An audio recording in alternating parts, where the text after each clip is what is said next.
Ayan, magandang araw po sa inyong lahat. Ako nga pala ang inyong Idol Gala TV. So ngayon, wala po tayong gala ngayon, di po tayo makapag-travel dahil po ang inyong idol ay busy po.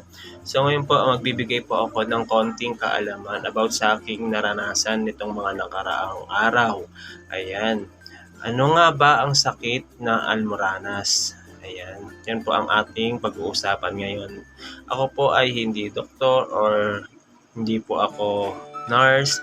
So ito po ay aking naranasan nitong mga nakaraan. Kaya ibabahagi ko lang po sa inyo kung ano po yung naitulong, kung ano po yung nakatulong sa akin upang gumaling sa sakit ng almoranas.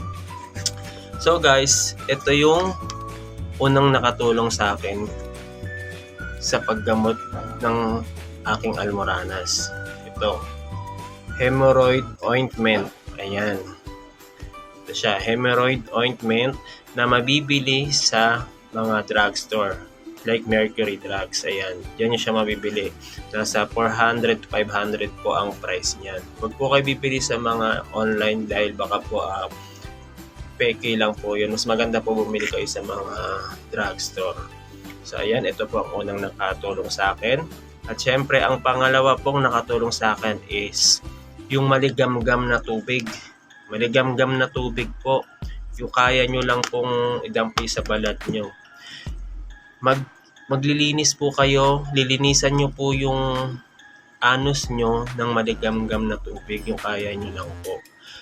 Sa tuwing gagamit kayo nito, bago po kayo gumamit nito, bago nyo to ipahid, mapaloob, mapalabas, linisan nyo po muna yung anus nyo, yung daluyan ng dumi.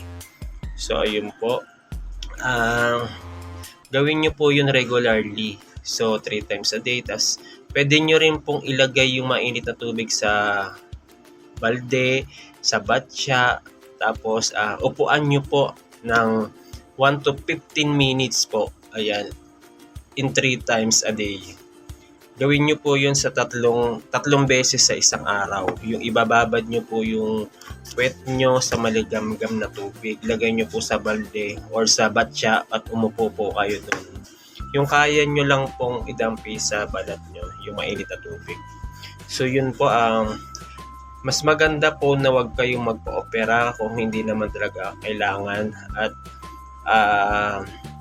maganda yung gumamit na lang kayo ng mga katulad niyang maligamgam na tubig na yun or itong ointment na to. Kasi pag nagpa-opera po kayo, based sa aking mga na-search sa Google at sa mga na-interview ko sa ibang mga tao, na pag nagpa-opera ka daw, pwedeng mawala yung pangontrol mo sa pagdumi.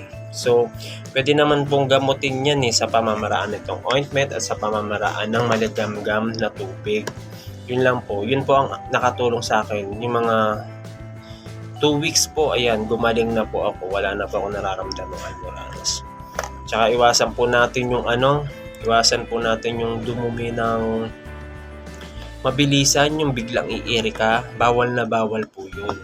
Hindi po porket wala tayong lahing almoranas or sa genes, kasi yung iba sabi nila nasa lahi din daw yan. Pero iwasan din po natin yung dumumi tayo ng mabilisan. Yung umiri tayo ng biglang iiri ka, bawal po yun, lalo na po ngayon. Lalo po kung nagkakaedad na po kayo. Yun lang po. At saka siguro kumain po palagi tayo ng mga prutas, if ever po na magkaroon tayo ng almoranas. Prutas, mansanas, saging, ayan po. Yan po ang mga kainin natin at iwasan po natin ng mga malalansang pagkain. So yun lang po, sana po may naibahagi ako sa inyo kaalaman, may naitulong po ako sa inyo, and God bless at magandang araw po sa inyong lahat.